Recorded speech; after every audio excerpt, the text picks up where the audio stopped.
Les Landis is the president of Landis and Associates, where he helps organizations create workplaces people love and guides teams to boost performance and trust. And we know that because we feel him doing that at all of these meetings when he's in the room, right? Oh. Is a recognized employee engagement expert, author, and former head of corporate communications for a major food company where he also helped launch their quality management system. Today, he's going to share with us better problem solving with root cause analysis. Please welcome Les. I'm going to play a little bit like Steve Denny today. I'm Bill. I didn't do my job. Yeah, okay. Will you start again, please?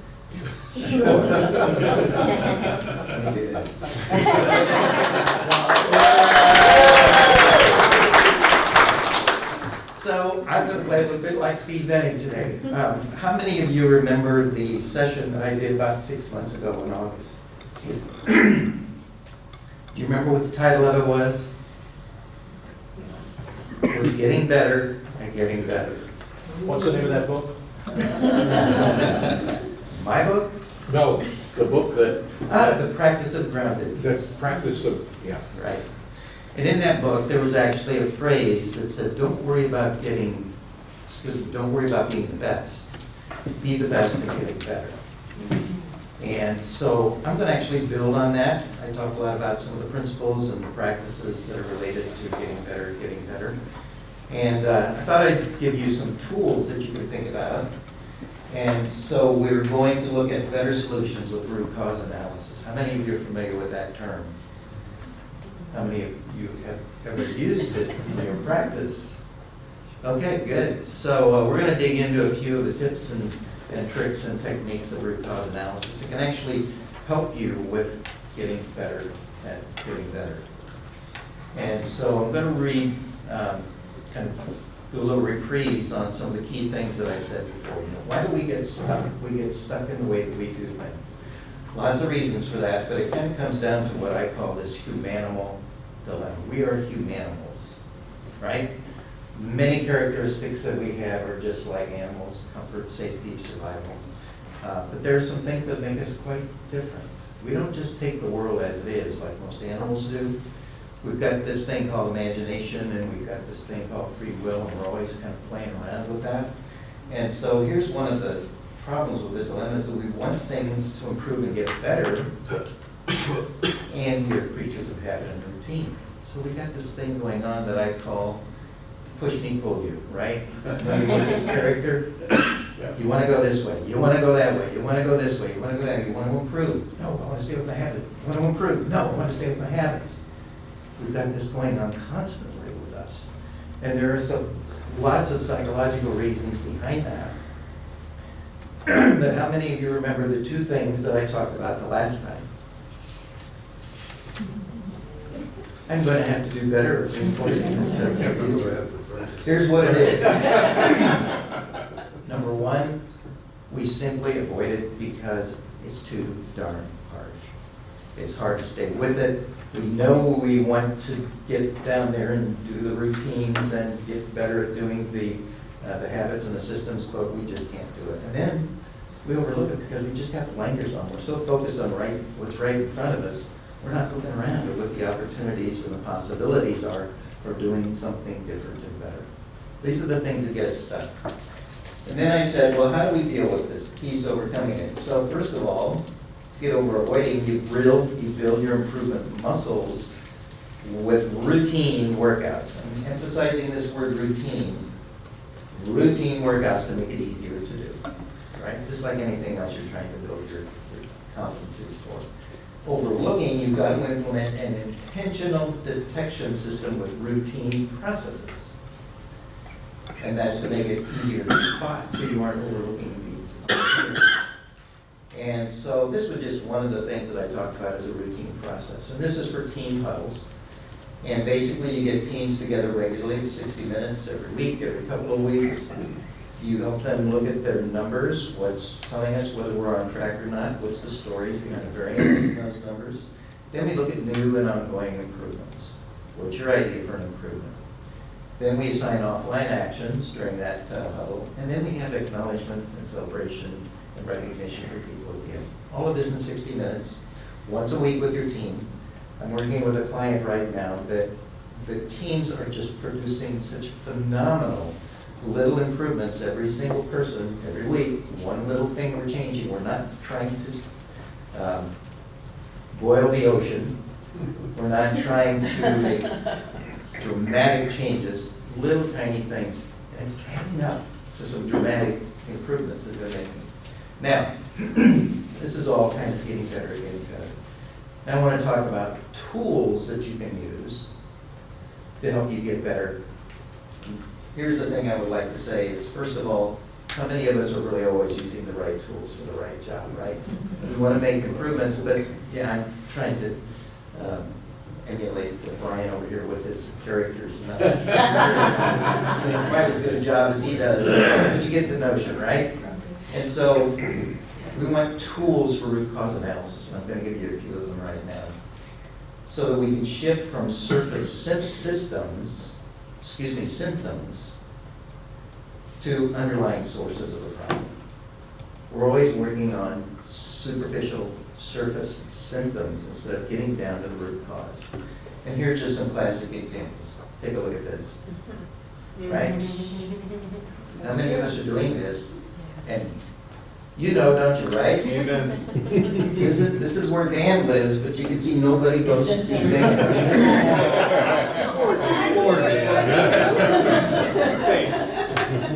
But seriously, this is who we are. Rather than dealing with the root causes, we'd rather just go get a pill and surgery. How horrible is that? Here's another one, right? We're going to need a paper roll. Shoveling stuff underneath there instead of dealing with the root cause of the problem. Here's another one. Homer Simpson. How do you deal with a check engine light that comes on this place? Right? So let's talk about what some real tools are. Here's one of my favorites. It's called the fishbone diagram. You can probably see why. Can you see why? Yeah. I'll show you in a minute. So over here, what's your problem? What's the effect? And then over here, you break down into categories. These are some of the typical ones: man, machine, method, measurement, material, and environment. And then you say, okay, what is a cause of this problem in the environment? And then you can go into, well, what's the cause of that cause? What's the cause of that cause? So you keep drilling down deeper and deeper and deeper until you get down to the actual most elemental, fundamental problem that's causing that thing in the environment to be a problem. And you can do this with every single one of them. Here's why they call it a fishbone diagram, right? You can't read this probably, but over here this says, here's the problem statement. In the first quarter of 2022, reported defects in production increased 20%. Problem statement. What's the cause? Well, we've got method, machine, manpower, materials, measurement. They call it Mother Nature instead of environment. Again, low quality suppliers, no proper warehouse, unskilled labor, lack of consistency. So you get all of this stuff laid out. Then you can start looking at, okay, what are the things we're going to work on? What are the things that are causing us the biggest issues? And more importantly, when you do this, sometimes you'll find that the solution, when you get down to the root cause, is far, far easier to deal with, far less costly than trying to deal with the issue at another level. Here's another one. Real simple.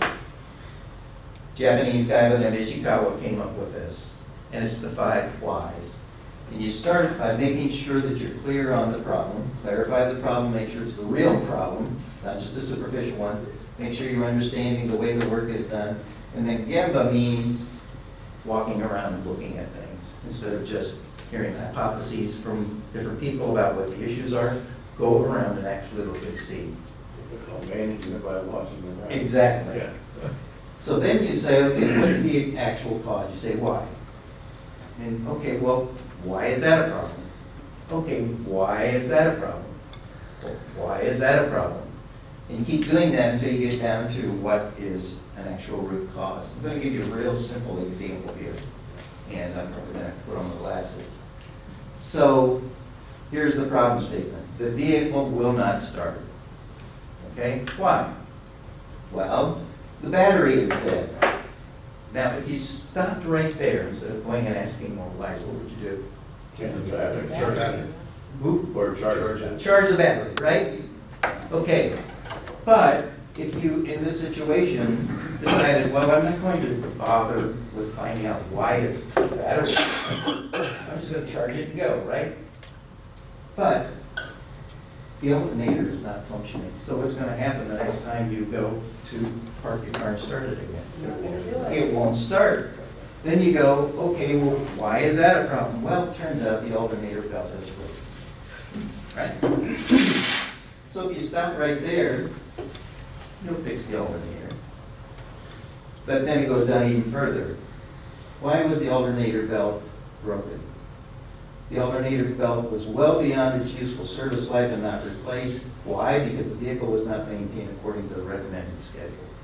There you go. That's the root cause. Much cheaper, probably, than dealing with repairing an alternator belt. Simple idea. Now, this one is very interesting. Steve's going to help me here, because this is an actual root cause analysis that was done with a situation that was a problem with the Jefferson Memorial.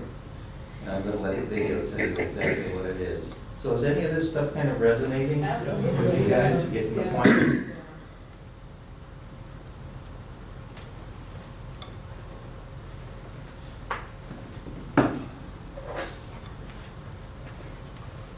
Les, Yeah. That looks like the background of one of Jeffrey Goldberg's speakers on Friday night after the PBS News Hour. It's the Jefferson Memorial. Okay, now I gotta turn the slide. Well, this phone exterior was deteriorating at the Jefferson Memorial in Washington, D.C., a popular monument in the United States. Repairing the stone or painting over the worn areas was too expensive, so park rangers turned to root cause analysis and started asking why. Why was the stone deteriorating? High-powered sprayers were being used to wash the memorial every weeks Why were high-powered washings needed every 2 weeks? because of bird droppings. Asking why stopped because it seemed the cause was found. Workers put nets around the building, but they were unsightly, and the birds found ways around them. So it was back to the drawing board, or the 5 whys. Why are there so many birds? They come to feed on spiders. Why are there so many spiders? They feed on insects at night. Why are there so many insects? They're attracted by lights that shine on the memorial at night. With a new cause found, the question stopped, and a plan was created to reduce the amount of time the memorial spent in the spotlight at night, and it worked. The insects were reduced by 90%, and with the root cause removed, the excessive cleaning was no longer needed. An unexpected benefit was a cost savings realized by using less electricity. This highlights how root cause analysis can involve trial and error, and how the 5 whys isn't always limited to exactly 5 questions. Read more about root cause analysis and the Jefferson Memorial stories at the link below. So is that cool or what? Yeah. I mean, think about all the different things they could have done instead of asking why, until they got down to the root cause. I mean, they could have said, well, let's shoot the pigeons. And how would that have gone over? They could have poisoned the pigeons, right? Yeah. They could have spent all this time trying to get all of the spider webs out of the thing, instead of saying, what's the cause? Turn on the light. It was literally 1 hour later that they turned on the lights. 1 hour, and reduced the insects by 90%. And all of that. That's amazing. So now we get back to the PowerPoint. Can do that, I guess, with this, can't I? Yeah.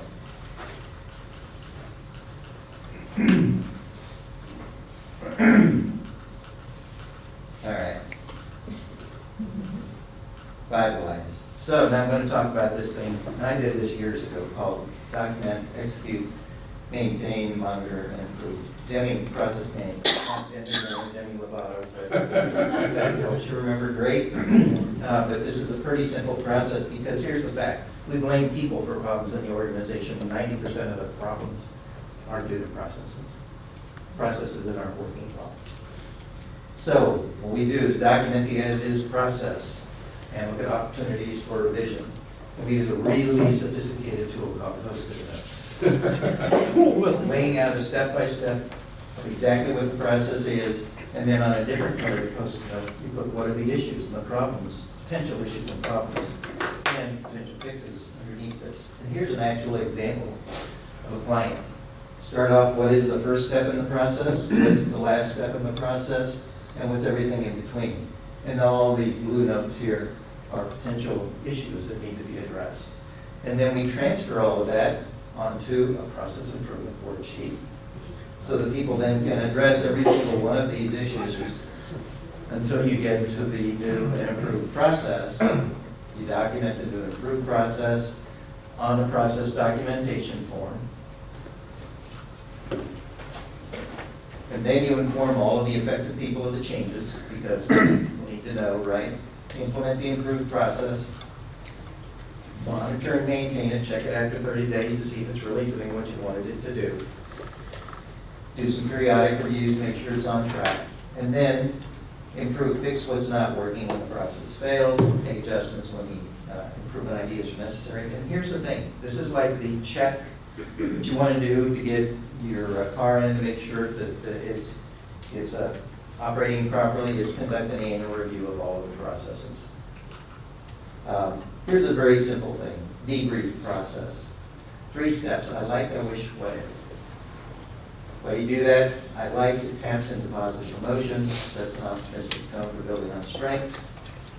I wish, it allows sharing feelings about problems and shortcomings with support intent, productive critique. What if? It fosters this freedom to imagine potential solutions. So after you get done with a major project, sit down with your team and ask these questions. Here's an actual example of a client that supported nonprofit organizations. And so when they do their periodic visits, they said, well, I like how they followed the outline for what we wanted to cover. I like the way they showed us their performance data. I like how we put them at ease and created an atmosphere of openness. I wish we had more time to learn about the challenges they're facing. I wish they had more clarity about their plans for the future. I wish they had better direction on boosting advocacy in their programs. So, what if? I'm up, give me a couple minutes here. What if the schedule were more time? What if we did a follow-up session? So, what if we provide guidelines? So, I'm not going to go through constructive accountability right now. The implications are pretty clear. We need to make sure that we're using accountability as a ladder to lift people up instead of clubbing people down. Always treat people as the source of the solution and not the cause of the problem, right? And make sure you don't get stuck in bad habits. Make sure that you don't let those chains of habits keep you stuck. Create an intentional habit for improvement. Get to the root cause of the problem. Use the right tools to do the work, and don't be like this guy. Do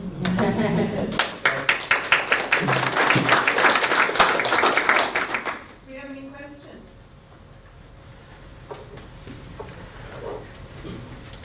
If anybody wants any of these kinds of tools, obviously you can make this stuff from the presentation when it gets posted, but if you want more information on any of these root cause analysis tools, let me know. Yes.